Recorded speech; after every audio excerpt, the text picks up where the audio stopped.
Welcome दोस्तों आपके अपने YouTube channel Uttarakhand GK by Shubham sir में। आज हम बात करेंगे पीसीएस प्री एग्ज़ाम जो कि आपका 2012 में कंडक्ट कराया गया था। इसमें पूछे गए कुछ क्वेश्चनों के बारे में। आप इसके भाग 1 और भाग 2 में हमने कुछ क्वेश्चनों को सोल्व कर लिया था। अब हम भाग 3 में इसके नेक्स्ट क्वेश्चनों को सोल्व करेंगे। जैसे कि आपका फर्स्ट क्वेश्चन पूछा गया था, निम्नलिखित में से कौन एक राजकोष के नीति का भाग है। तो जो आपका कर नीति है, कर नीति आपका किसका भाग है? तो कर नीति है आपका राजकोष के नीति का भाग। ये कौन लगाती है? आपकी राजकोष की नीति का संबंध किससे? आपका सरकार से। जो आपकी गवर्नमेंट है वो टैक्स लगाती है राजकोष के नीति के तहत। इसके अलावा जो आपकी ब्याज दर नीति है ये है आपकी आरबीआई की। ये आपको ध्यान रखते हुए चलना है। तो इसका आंसर हो जाएगा आपका ऑप्शन बी, यानी कि आपका कर नीति। नेक्स्ट आपका क्वेश्चन पूछा गया था, नरेगा को मनरेगा नाम कब दिया गया था। तो यहाँ से आप याद रखेंगे कि जो आपका नरेगा है ये आपका नरेगा एक्ट आया था आपका 2005 में। नरेगा क्या है आपका? यहाँ पे national rural employment guarantee act, ये एक्ट आया था आपका 2005 में। और ये योजना चली थी आपकी 2 फरवरी 2006 को आंध्र प्रदेश के अनंतपुरम से। और इस नरेगा को मनरेगा यानी कि महात्मा गांधी रोजगार गारंटी अधिनियम महात्मा गांधी जी के नाम पर इसे कब कर दिया गया? तो 2 अक्टूबर 2009 को, यानी कि ऑप्शन सी आंसर हो जाएगा। नेक्स्ट जो आपका क्वेश्चन पूछा गया था, भारतीय रुपये को मार्च 1994 से निम्नलिखित में से किस खाते में परिवर्तनीय बनाया गया है? तो ये आंसर इसका ऑप्शन बी हो जाएगा, चालू खाता। नेक्स्ट आपका क्वेश्चन पूछा गया था, भारत सरकार द्वारा बीमा नियामक एवं विकास प्राधिकरण की स्थापना की गई थी। ये की गई थी आपकी अप्रैल 2010 में, यानी कि ऑप्शन ए आंसर हो जाएगा। इसके अलावा यहाँ से आप याद रखेंगे, इसको बोलते हैं आप ईडा, इंश्योरेंस रेगुलेटरी डेवलपमेंट अथॉरिटी। इसका मुख्यालय स्थित है आपका हैदराबाद में। कहाँ स्थित है आपका ईडा का मुख्यालय? आपका हैदराबाद में। ये आपको ध्यान रखना है। जो आपकी बीमा से संबंधित होती हैं, ये बीमा को आपका रेगुलेट करता है कौन? ईडा। ये आपको ध्यान रखते हुए चलना है। इंश्योरेंस को ये रेगुलेट करती है संस्था ईडा। और ईडा का मुख्यालय कहाँ पे स्थित है? आपका हैदराबाद में। कब हुई थी इसकी स्थापना? अप्रैल 2000 में। नेक्स्ट आपका क्वेश्चन पूछा गया था, निम्नलिखित में से कौन सा एक भारतीय रिजर्व बैंक का कार्य नहीं है? तो आप सभी को पता है जो आपका भारतीय रिजर्व बैंक है आरबीआई की स्थापना कब हुई? 1 अप्रैल 1935 को। 1 अप्रैल 1935 को। कहाँ है आरबीआई का मुख्यालय? मुंबई में। वर्तमान में आरबीआई के गवर्नर कौन है? शक्तिकांत दास। और जो आरबीआई की स्थापना हुई थी इसका एक्ट था आपका 1934 और ये स्थापना हुई थी कलकत्ता में। और 1937 में इसे स्थानांतरित कर दिया गया मुंबई में। ये आपको ध्यान रखते हुए चलना है। इसके अलावा यहाँ से पूछा गया है जो आपका आरबीआई का काम है। आरबीआई आपका केंद्रीय बैंक है और इसे बैंक ऑफ बैंक भी कहा जाता है। और आरबीआई आपका क्या करता है? करेंसी का नियमन ये करता है, विदेशी व्यापार का नियमन। नेक्स्ट आपसे पूछा गया था साख का नियमन। तो यहाँ से आपको देखना था कि जो आपका देश के विदेशी विनिमय कोषों की रखवाली, जो आपका जितना भी विदेशी विनिमय कोष होता है, आपका जो विदेशी करेंसी होती है उसकी रखवाली करता है आपका आरबीआई। साख का नियंत्रण आपका करता है ये आरबीआई, ये आपको पता है। और करेंसी जो जारी करता है आपका आरबीआई करता है, ये भी आपको पता है। बट जो आपका विदेशी व्यापार का नियमन है ये आरबीआई का काम नहीं है, ये काम है आपका सरकार का, गवर्नमेंट करती है ये। तो इसका आंसर हो जाएगा आपका ऑप्शन बी, विदेश व्यापार का नियमन। ये आपका सरकार का काम होता है। नेक्स्ट आपका क्वेश्चन पूछा गया था, साइबर लॉ की शब्दावली में डीओएस का अर्थ है। तो इसका अर्थ है आपका डिनाइल ऑफ सर्विस, यानी कि ऑप्शन ए आंसर हो जाएगा। नेक्स्ट आपका क्वेश्चन पूछा गया था, मल्टीमीडिया में सम्मिलित हो सकता है। तो जो आपका मल्टीमीडिया है उसमें आपका ग्राफिक्स, एनिमेशन, वीडियो, म्यूजिक और आवाज़ ये सभी इसमें आ सकती हैं, यानी कि ऑप्शन बी आंसर हो जाएगा। जो आपका नेक्स्ट क्वेश्चन पूछा गया था, आपको पता है यहाँ पे जो आपका मल्टीमीडिया होता है, मल्टीमीडिया का मतलब ये होता है कि आपका इसमें सब कुछ आ जाता है। आपका ग्राफिक्स भी हो सकता है इसमें, एनिमेशन, वीडियो, म्यूजिक, आवाज़ सभी होगा इसमें। चित्र भी दिखाई देगा आपको, वीडियो भी होगी और सब कुछ होता है इसमें, इसलिए इसका नाम रखा गया मल्टी। मल्टी का मतलब बहुत सारे फंक्शन एक ही जगह।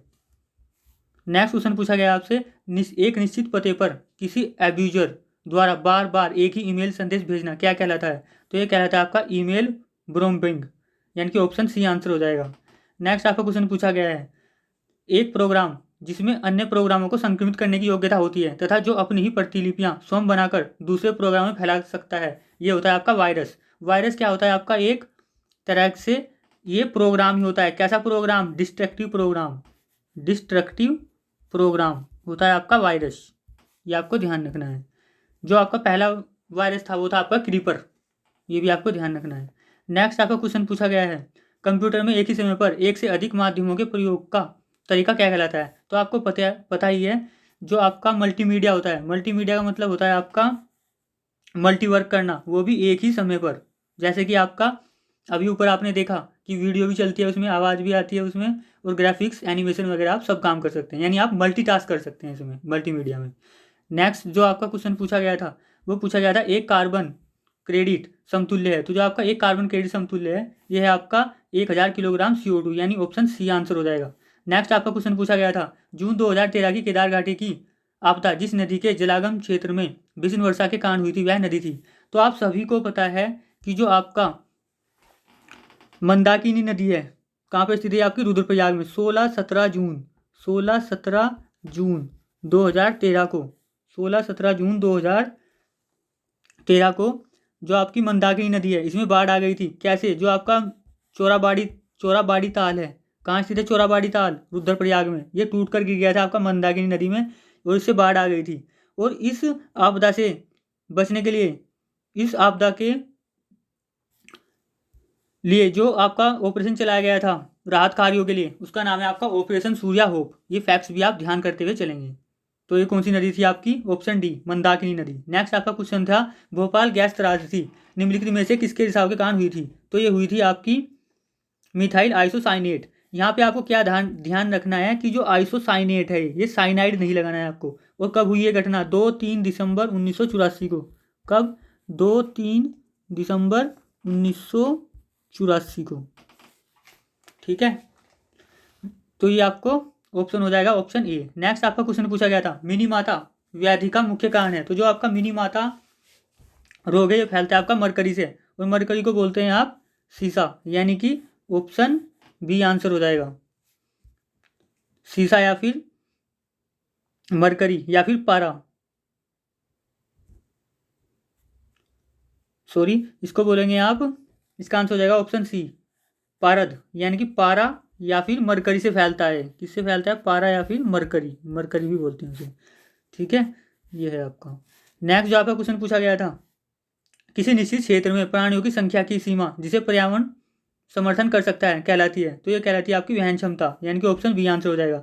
नेक्स्ट आपसे क्वेश्चन पूछा गया था नैनो कण का आकार निम्नलिखित में से किसके बीच होता है? तो ये होता है आपका 1 nm से 100 nm के बीच, यानी कि ऑप्शन सी आंसर हो जाएगा। नेक्स्ट आपसे क्वेश्चन पूछा गया था जैव विविधता में परिवर्तन होता है। तो ये होता है आपका भूमध्य रेखा की तरफ बढ़ती है, यानी कि ऑप्शन ए आंसर हो जाएगा। इसके अलावा जो आपकी सर्वाधिक जैव विविधता पाई जाती है ये पाई जाती है आपकी उष्णकटिबंधीय वर्षावनों में। कहाँ पाई जाती है सर्वाधिक जैव विविधता? उष्णकटिबंधीय वर्षावनों में। और ये उष्णकटिबंधीय वर्षावन कहाँ पाए जाते हैं? आपके पश्चिमी घाट में। और पश्चिमी घाट को ही क्या बोला जाता है? आपका भारत का हॉट स्पॉट्स।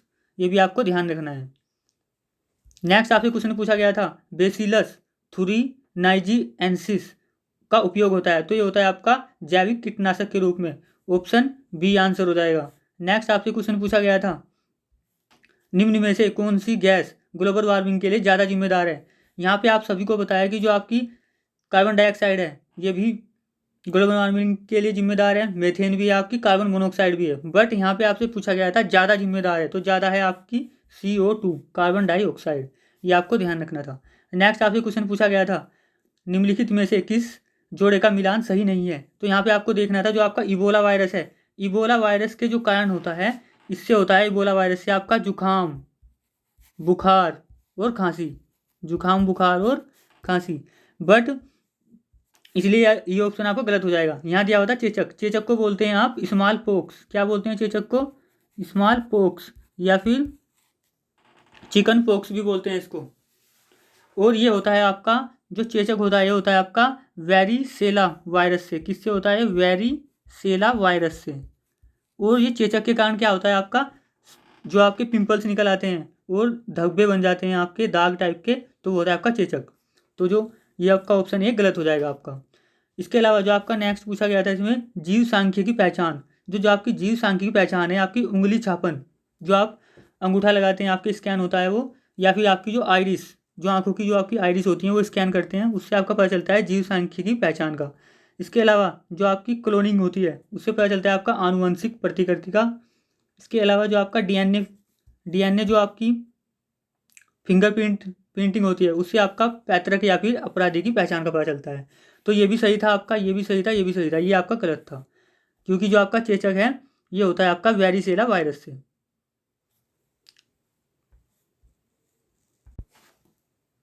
नेक्स्ट जो आपका क्वेश्चन पूछा गया था, निम्नलिखित में से कौन सा यूरेनियम समस्थानिक परमाणु ऊर्जा संयंत्र में बिजली उत्पादन में इस्तेमाल किया जाता है? तो ये किया जाता है आपका यूरेनियम 235, यानी कि ऑप्शन सी आंसर हो जाएगा।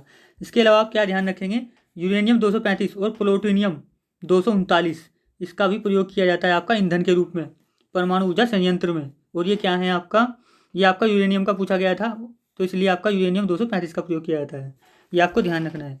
इसके अलावा जो आपका भारत में सबसे अधिक विद्युत का उत्पादन होता है वो होता है आपका ताप संयंत्र से या फिर थर्मल पावर प्लांट से, ये आपको ध्यान रखते हुए चलना है। नेक्स्ट आपका क्वेश्चन पूछा गया है, बायोगैस का मुख्य घटक है, तो ये आपका मेथेन, ऑप्शन बी। नेक्स्ट आपसे क्वेश्चन पूछा गया है, निम्नलिखित में से कौन सा तत्व सोलर सेल में उपयुक्त होता है? तो सोलर सेल में आपका प्रयुक्त होता है आपका सिलिकन। इसके अलावा सिलिकन और आपका जर्मेनियम भी होता है। ये क्या है आपके, सिलिकन और जर्मेनियम, ये आपके सोलर सेल में प्रयुक्त होते हैं। तो आपका आंसर हो जाएगा ऑप्शन ए, सिलिकन, SI इसका चिन्ह होता है। नेक्स्ट आपके क्वेश्चन पूछा गया था, निम्नलिखित में से कौन सा पॉलीमर नहीं है? तो जो आपका नाइलॉन, टेफ्लॉन और पॉलीस्टाइरीन है ये सब क्या है आपके पॉलीमर है। आपका जो ऑप्शन सी है ये आंसर हो जाएगा आपका कैप्रोलैक्टम, ये आपका पॉलीमर नहीं है। नेक्स्ट आपसे क्वेश्चन पूछा गया था, कौन सा विटामिन खून का थक्का बनने के लिए चाहिए? तो आप सभी को बताया जो आपका विटामिन के है, यानी कि ऑप्शन डी आंसर हो जाएगा, ये आपका खून का थक्का बनने के लिए आवश्यक होता है। नेक्स्ट जो आपका क्वेश्चन पूछा गया था, इलेक्ट्रिक बल्ब में फिलामेंट बना होता है, तो इलेक्ट्रिक बल्ब में आपका फिलामेंट बना होता है आपका टंगस्टन का, यानी कि ऑप्शन ए आंसर हो जाएगा। नेक्स्ट आपसे क्वेश्चन पूछा गया था, निम्न में से किस विकिरण में ऊर्जा प्रति क्वांटम सर्वाधिक होगी? तो ये आपका ऑप्शन बी, यानी कि 200 से 280 नैनोमीटर में जो आपकी विकिरण ऊर्जा है ये आपकी सर्वाधिक होगी, ऑप्शन बी आंसर हो जाएगा। नेक्स्ट आपसे क्वेश्चन पूछा गया था, भारत का पहला संचालन उपग्रह IRNSS-1A कहाँ से छोड़ा गया था? तो ये छोड़ा गया था आपका श्रीहरिकोटा आंध्र प्रदेश से, जो आपका सतीश धवन अंतरिक्ष केंद्र है वहाँ से छोड़ा गया था आपका। नेक्स्ट आपसे क्वेश्चन पूछा गया था, निम्नलिखित में से किस जोड़े का मिलान सही नहीं है? तो जो आपका यहाँ पे है ये है जो आपका प्रकाशीय फाइबर है, ये आपका प्रकाश तरंगों को उत्सर्जित करता है। जो आपका एंड्रॉयड है, एंड्रॉयड आपको पता है एंड्रॉयड क्या है आपका मोबाइल ऑपरेटिंग सिस्टम, क्या है आपका एंड्रॉयड मोबाइल ऑपरेटिंग सिस्टम। तो ये आंसर इसका यहाँ पे नहीं है, पूछा था ना यहाँ पे, तो नहीं में हो जाएगा इसका आंसर ऑप्शन बी। इसके अलावा जो आपका मंगल है उसे लाल ग्रह बोला जाता है, रेड प्लेनेट, वो वर्ड हैड्रोन कोलाइडर, ये आपका क्या है आपका एक गोल्ड पार्टिकल है, ये आपको ध्यान रखना था। नेक्स्ट आपसे क्वेश्चन पूछा गया था, भारतीय रिमोट सेंसिंग संस्थान कहाँ स्थित है? तो ये स्थित है आपका देहरादून में, और इसकी स्थापना कब हुई थी? 1966 में।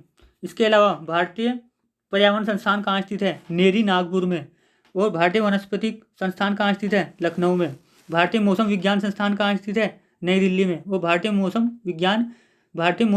विज्ञान संस्थान आपका नई दिल्ली में स्थित है, वो भारतीय मौसम वेधशाला वो पुणे में स्थित है, ये आपको ध्यान रखते हुए चलना है। नेक्स्ट आपसे क्वेश्चन पूछा गया था, ये आपका करंट अफेयर का क्वेश्चन था जिसे स्किप करेंगे हम। नेक्स्ट आपसे क्वेश्चन पूछा गया था, निम्नलिखित में से किस वैज्ञानिक को वर्ष 2013 के लिए भारत रत्न दिया गया? तो 2013 में भारत रत्न दिया गया था आपका CN राव को, और 2019 में दिया गया है आपका प्रणब मुखर्जी को, भूपेन हजारिका को और मदन मोहन मालवीय जी को। नेक्स्ट आपसे क्वेश्चन पूछा गया था, ग्रेट हिमालयन राष्ट्रीय पार्क जिसे यूनेस्को ने विश्व धरोहर स्थल घोषित किया है स्थित है, तो ये स्थित है आपका हिमाचल में। कब हुई थी इसकी स्थापना? 1954 में, ये आपको ध्यान रखते हुए चलना है। नेक्स्ट आपसे क्वेश्चन पूछा गया था, उत्तर मध्य रेलवे जोन क्षेत्र का मुख्यालय स्थित है, तो ये स्थित है आपका इलाहाबाद में। इसे अब प्रयागराज बोला जाता है, क्या बोला जाता है इसे अब? प्रयागराज। इसके अलावा जो आपका उत्तर रेलवे है, उत्तर रेलवे का कहाँ स्थित है आपका? दिल्ली में। और जो पश्चिम मध्य रेलवे है, पश्चिम मध्य रेलवे का कहाँ स्थित है आपका? जबलपुर में, ये भी आपको ध्यान रखना है। पश्चिम मध्य रेलवे का कहाँ स्थित है आपका? जबलपुर में। तो इसका आंसर हो जाएगा ऑप्शन ए। नेक्स्ट आपसे क्वेश्चन पूछा गया था, केंद्रीय बजट 2014 में समन्वित गंगा संरक्षण अभियान को कहा गया है, तो ये कहा गया है आपका नमामि गंगे परियोजना, यानी कि ऑप्शन हो जाएगा इसका ऑप्शन डी। ये आपका नमामि गंगे परियोजना है, ये चली थी आपकी 2014 में, 2014 के बजट में। और जो उत्तराखंड में इसकी शुरुआत हुई वो हुई आपकी 7 जुलाई 2016 को हरिद्वार के ऋषिकुल मैदान से। ये क्वेश्चन पूछा जा चुका है एग्जाम में। और इसके ब्रांड एम्बेसडर कौन है? चाचा चौधरी। चाचा चौधरी इसके क्या हैं? Brand ambassador. नेक्स्ट आपसे क्वेश्चन पूछा गया था, राष्ट्रीय युवा नीति 2014 के अनुसार निम्नलिखित में से किस आयु वर्ग के युवा लाभान्वित होंगे? तो ये हैं आपके ऑप्शन ए 15 से 29 वर्ष। नेक्स्ट आपसे क्वेश्चन पूछा गया था, अंतर्राष्ट्रीय अहिंसा दिवस कब मनाया जाता है? तो ये बनाया था आपका 2 अक्टूबर। क्यों बनाया था 2 अक्टूबर को? 2 अक्टूबर 1869 महात्मा गांधी जी की जयंती के रूप में। और 10 दिसंबर 1948 को मानव अधिकारों की घोषणा हुई थी, इसलिए 10 दिसंबर को बनाया था मानव अधिकार दिवस। कितने मानव अधिकार दिवस? 30 आर्टिकल है इसके अंदर। कितने अनुच्छेद हैं इसके अंदर? 30 अनुच्छेद। तो यहाँ से आप याद रखना है कि 10 दिसंबर 1948 को मानव अधिकारों की घोषणा की गई थी। और उसमें कितने अनुच्छेद हैं? 30। ये आपको ध्यान रखना है। इसके अलावा जो आपका 30 जनवरी 1948 को महात्मा गांधी जी की हत्या हुई थी, इसलिए इसे शहीद दिवस और हुतात्मा दिवस के रूप में मनाया जाता है। 23 मार्च 1931 को भगत सिंह, राजगुरु और सुखदेव इन्हें फांसी की सज़ा सुनाई गई थी, फांसी पर चढ़ाया गया था, इसलिए हम शहीद दिवस के रूप में बनाते हैं 23 मार्च को भी। ये आप ध्यान रखना है। इसका आंसर था आपका ऑप्शन बी। नेक्स्ट आपसे क्वेश्चन पूछा गया था, केंद्र सरकार द्वारा घोषित राष्ट्रीय गोकुल मिशन का उद्देश्य है? तो यह आपका गायों की देसी नस्ल की रक्षा करना, यानी ऑप्शन ए। नेक्स्ट आपसे क्वेश्चन पूछा गया था, POCSO ये क्या है आपका? POCSO कानून का संबंध है। POCSO यानी कि पोक्सो जो एक्ट है ये आपका, ये संबंधित है आपका बच्चों के यौन शोषण से। कब आया था ये एक्ट? 2012 में। ये आपको ध्यान रखना है, पोक्सो एक्ट 2012। नेक्स्ट आपसे क्वेश्चन पूछा गया था, किसे भारत का नया राष्ट्रीय सुरक्षा सलाहकार नियुक्त किया गया है? तो नियुक्त किया गया आपका अजीत डोभाल। वर्तमान में भी आपके राष्ट्रीय सुरक्षा सलाहकार कौन है? अजीत डोभाल। अजीत डोभाल का संबंध कहाँ से है? उत्तराखंड के पौड़ी जिले से। ये भी आपको फैक्ट ध्यान करते हुए चलना है। नेक्स्ट जो आपसे क्वेश्चन पूछा गया था, भारत के गणतंत्र दिवस परेड 2014, ये आपका करंट अफेयर का क्वेश्चन है। बट अभी जो आपका 2021 में हुआ है उसमें कोई भी नहीं रहा है अतिथि। क्यों नहीं रहा है? क्योंकि आपका कोविड-19 के कारण। ब्रिटेन के आने वाले थे आपके PM बोरिस जॉनसन, बट वो कोविड-19 के कारण नहीं आ पाए। नेक्स्ट आपसे क्वेश्चन पूछा गया था, ये भी आपका करंट अफेयर का क्वेश्चन है, इसे स्किप करेंगे। नेक्स्ट आपसे क्वेश्चन पूछा गया था, केंद्र की नई सरकार ने हाल ही में मराकेश संधि की पुष्टि की है। इस संधि का उद्देश्य है? तो इसका उद्देश्य है आपका दृष्टिबाधित एवं मुद्रण अयोग्य लोगों की प्रकाशित रचनाओं तक पहुँच को प्रोत्साहन देना। ऑप्शन सी आंसर हो जाएगा इसका। नेक्स्ट आपसे क्वेश्चन पूछा गया था, निम्नलिखित में से किस फिल्म ने कान, ये भी आपका करंट अफेयर का क्वेश्चन है। नेक्स्ट आपसे क्वेश्चन पूछा गया था, निम्नलिखित में से कौन प्रथम अफ्रीकी संयुक्त राष्ट्र संघ के महासचिव रहे हैं? तो ये रहे हैं आपके बुतरस घाली, यानी कि जो आपके अफ्रीकी हैं और ये संयुक्त राष्ट्र संघ के महासचिव रहे हैं, ये रहे हैं आपके बुतरस घाली। इसके अलावा जो एशिया महाद्वीप से थे बनने वाले, ये थे आपके यूथांड। इसके अलावा जो संयुक्त राष्ट्र संघ UNO के प्रथम महासचिव थे वो थे आपके नॉर्वे के तिरगवेली। और वर्तमान में जो UNO के सचिव हैं वो हैं आपके एंटोनियो गुतरेस, जो कि पुर्तगाल के रहने वाले हैं। और जो UNO के महासचिव का कार्यकाल होता है वो होता है आपका 5 वर्ष का। और जो आपकी UNO की स्थापना हुई थी वो हुई थी आपकी 24 अक्टूबर 1945 को। और UNO का मुख्यालय कहाँ स्थित है? आपका न्यूयॉर्क में। UNO में कितने सदस्य हैं? तो UNO में आपके 193 सदस्य हैं। 193वां सदस्य कौन है? आपका दक्षिणी सूडान। ये याद रखना है आपको। और जो आपका संयुक्त राष्ट्र संघ का महासचिव होता है जो कि आपका एंटोनियो गुतरेस हैं, जो कि पुर्तगाल के हैं रहने वाले। तो इनकी जो नियुक्ति होती है वो करती है आपकी सुरक्षा परिषद की सलाह पर महासभा के द्वारा की जाती है इनकी नियुक्ति। ये फैक्ट्स आपको ध्यान रखते हुए चलना है। नेक्स्ट आपसे क्वेश्चन पूछा गया था, ये आपका करंट अफेयर का क्वेश्चन है, स्किप करेंगे। नेक्स्ट आपसे क्वेश्चन पूछा गया था 25 जुलाई 2014 को राष्ट्रपति भवन में, ये भी आपका करंट अफेयर का क्वेश्चन है। ये भी आपका करंट अफेयर का क्वेश्चन है कि जून 2014 में एशियाई बिलियर्ड चैंपियनशिप, ये जो अभी वर्तमान में 2021 में जीती है, ये जीती है आपकी पंकज आडवाणी ने। पूछा जा सकता है पंकज आडवाणी का संबंध किससे है? तो पंकज आडवाणी का संबंध है आपका स्नूकर या फिर बिलियार्ड से। ये आप ध्यान रखेंगे। नेक्स्ट आपसे ये भी करंट अफेयर क्वेश्चन है।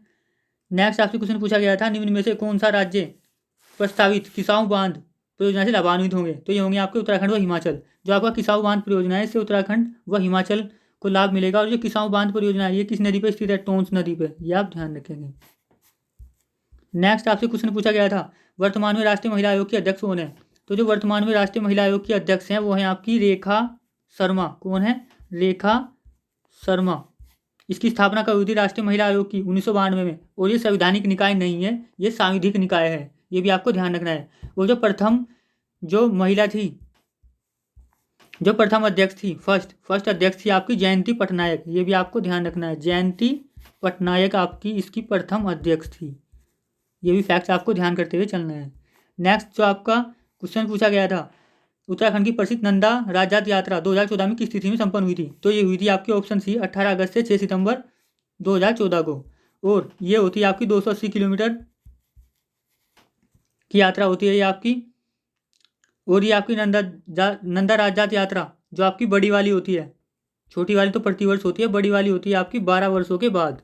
280 किलोमीटर की होती है इसकी। और इसका जो पहला पड़ाव होता है वो होता है आपका ईडा बड़ानी। अगर आपसे पूछा जाए ससुराल पक्ष का पहला पड़ाव कौन सा है, तो ससुराल पक्ष का पहला पड़ाव है आपका कुलसारी। ये भी आप ध्यान रखेंगे। और चांदपुर गढ़ के राजकुंवरों के द्वारा ये यात्रा कराई जाती है। ये भी आपको फैक्ट्स याद करते हुए चलना है। और सालीपान, कत्यूरी शासक सालीपान द्वारा ये स्टार्ट कराई गई थी। ये भी आप ध्यान रखेंगे। एक ही लोकसभा निर्वाचन क्षेत्र से लगातार 8वीं बार चुनाव जीतने वाली भारत की पहली महिला सांसद है, ये आपकी सुमित्रा महाजन जी।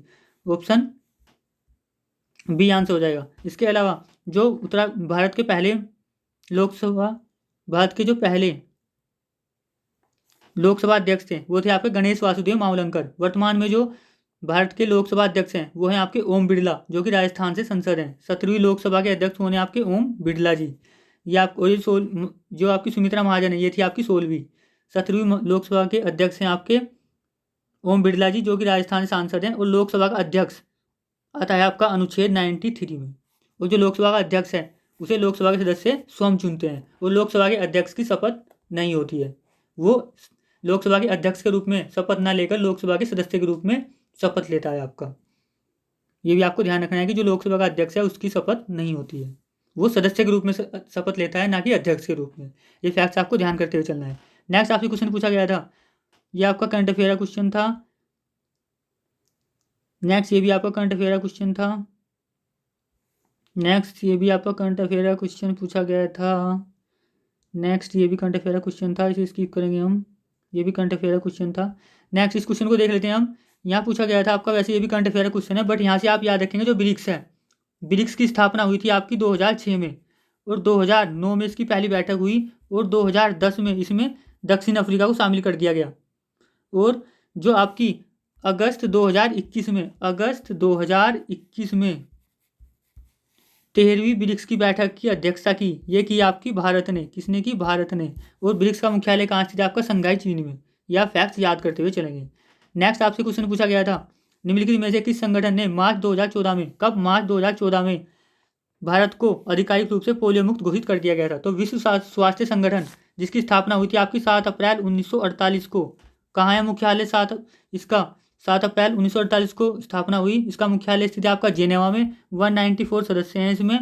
और जो आपका, बस यही ध्यान रखना है आपको, इसने विश्व स्वास्थ्य संगठन ने भारत को पोलियो मुक्त घोषित कर दिया था। कब? मार्च 2014 में। ये फैक्ट्स आप ध्यान करते हुए चलेंगे।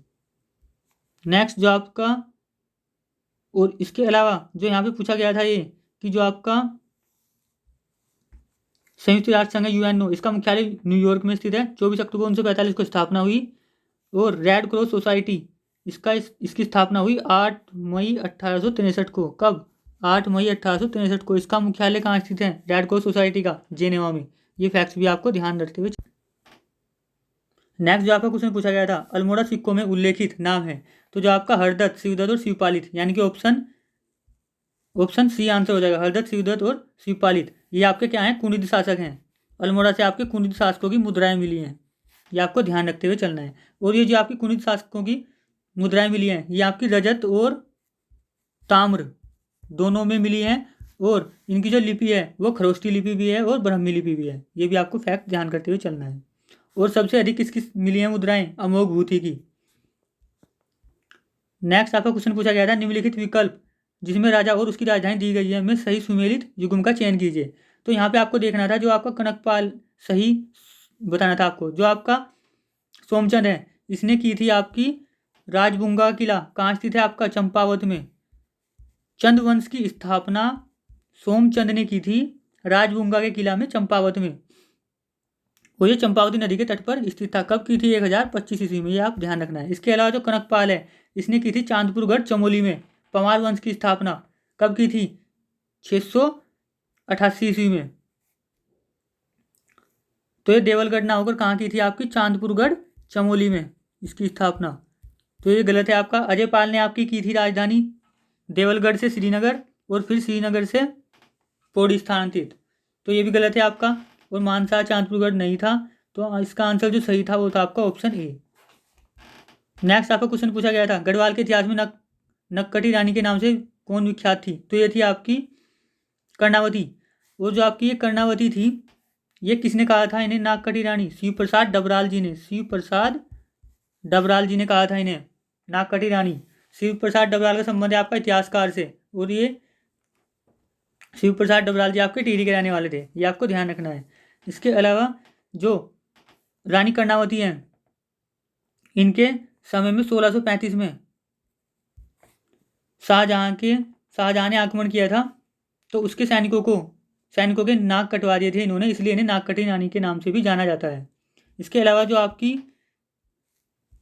ये दिवायक गुलेरिया, ये रानी गुलेरिया, ये आपकी कीर्ति शाह की संरक्षिका थी या फिर कीर्ति शाह की माता जी थी ये। और ये नेपोलिया जो है, ये नरेंद्र शाह की संरक्षिका थी, ये आपको ध्यान रखते हुए चलना है फैक्ट। नेक्स्ट आपसे क्वेश्चन पूछा गया था, गढ़वाल सर्व दलित परिषद का गठन सन 1928 में किया गया था, तो ये किया गया था आपका जयनंद भारती के द्वारा। कब, जयनंद भारती के द्वारा। ये क्वेश्चन पूछा जा सकता है आपसे, गढ़वाल सर्व दलित परिषद का गठन कब किया गया था, 1928 में। ये फैक्ट्स आपको ध्यान रखते हुए चलना है। इसके अलावा जो नेक्स्ट क्वेश्चन पूछा गया था, देहरादून में प्रजामंडल की स्थापना का उद्देश्य क्या था, तो यहाँ से आप ध्यान रखेंगे, जो प्रजामंडल की स्थापना कहाँ की गई थी, देहरादून में। कब की गई थी, 1939 में। किसने की थी ये, श्रीदेव सुमन जी ने। क्यों की गई थी ये, जनता को टिहरी राज्य के कुशासन से मुक्त कराना, यानी कि ऑप्शन डी। नेक्स्ट आपसे क्वेश्चन पूछा गया था, निम्नलिखित कथन ए व बी को पढ़ें, वह नीचे दिए कुटों में से सही उत्तर का चयन कीजिए। विश्व के सभी भागों में ईस्वी पूर्व 6ठी शताब्दी एक महान धार्मिक उथल पुथल का ला सही, ये बिल्कुल सही बात है। वैदिक धर्म का बहुत जटिल हो चुका था, ये भी बिल्कुल सही है। तो इसका आंसर हो जाएगा ऑप्शन बी, ए व बी दोनों सही हैं। यानी कि जो आपका वैदिक धर्म था वह बहुत ही जटिल हो चुका था। नेक्स्ट क्वेश्चन पूछा गया था आपसे, भागवत धर्म का ज्ञात सर्वप्रथम किस अभिलेख में मिलता है, तो ये मिलता है आपका बेसनगर का गरुड़ स्तंभ लेख में, यानी कि ऑप्शन सी आंसर हो जाएगा। नेक्स्ट आपसे क्वेश्चन पूछा गया था, बौद्ध ग्रंथ मिलिंद पन्नो, यहाँ से आपको ध्यान रखना है, ये मिलिंद पन्नो क्या है आपका, एक बौद्ध ग्रंथ है। किस हिंद यवन शासक पर प्रकाश डालता है, इसमें क्या है आपका, मीनांडर के प्रश्न है और बौद्ध भिक्षु नागसेन के उत्तर हैं। हिंद यवन शासक मीनांडर ने इसमें प्रश्न किए थे और बौद्ध भिक्षु नागसेन ने उत्तर दिए थे। इससे संबंधित ये आपका बौद्ध ग्रंथ है मिलिंद पन्नो, ये आपको फैक्ट ध्यान रखते हुए चलना है। नेक्स्ट आपसे क्वेश्चन पूछा गया था, किस वैदिक ग्रंथ में वर्ण शब्द का सर्वप्रथम उल्लेख मिलता है, तो आपको पता है, जो आपका ऋग्वेद के 10वें मंडल के पुरु सूक्त में, ये पूरा याद रखेंगे आप, पुरु सूक्त में, यानी कि ऋग्वेद के 10वें मंडल के पुरुष सूक्त में चतुर्वर्णों का उल्लेख मिलता है। कितने वर्णों का उल्लेख मिलता है आपका, चतुर्वर्णों का। कौन कौन से चतुर्वर्ण है वो, ब्राह्मण, क्षत्रिय, वैश्य और शूद्र। तो यहाँ से आप क्या याद रखेंगे, ऑप्शन ए, यानी कि ऋग्वेद के 10वें मंडल के पुरुष सूक्त में चतुर्वर्णों का उल्लेख मिलता है, ब्राह्मण, क्षत्रिय, वैश्य और शूद्र। और ये उनके जो कार्य करते थे वो उनके कर्म के आधार पर ये जातियाँ विभाजित थी। नेक्स्ट आपसे क्वेश्चन पूछा गया था, गुप्त साम्राज्य के पतन के विभिन्न कारण थे, निम्नलिखित कथनों में से कौन सा कारण नहीं था, तो जो आपका गुप्त साम्राज्य था उसका पतन हुआ, उसके कारण क्या क्या थे, हूण आक्रमण था। हूण आक्रमण किसके काल में हुआ था, तो हूण आक्रमण हुआ था आपका स्कंद गुप्त के काल में। किसके काल में, स्कंद गुप्त के काल में। प्रशासन का समांतर ढांचा, ये था, ये सही है, ये भी सही है बिल्कुल। उत्तरवर्ती गुप्तों का बौद्ध धर्म, उत्तरवर्ती जो गुप्त शासक थे उन्होंने बौद्ध धर्म स्वीकार कर लिया था, ये भी सही है। नेक्स्ट था आपका अरब आक्रमण, ये गलत है, क्योंकि जो अरब आक्रमण है ये हुआ था आपका 712 ईस्वी में, मोहम्मद बिन कासिम ने किया था सिंध पर आक्रमण। और जो इस सिंध पर आक्रमण का उल्लेख मिलता है, ये मिलता है आपका चचनामा पुस्तक से। और चचनामा पुस्तक किसने लिखी थी, अली अहमद ने, लेखक अली अहमद ने। ये क्वेश्चन भी एग्जाम में पूछा जा चुका है। तो ये आपके 150 क्वेश्चंस कंप्लीट हुए आपके, जो कि आपके 2012 के पीसीएस एग्जाम में पूछे गए थे। तो थैंक यू वॉचिंग वीडियो।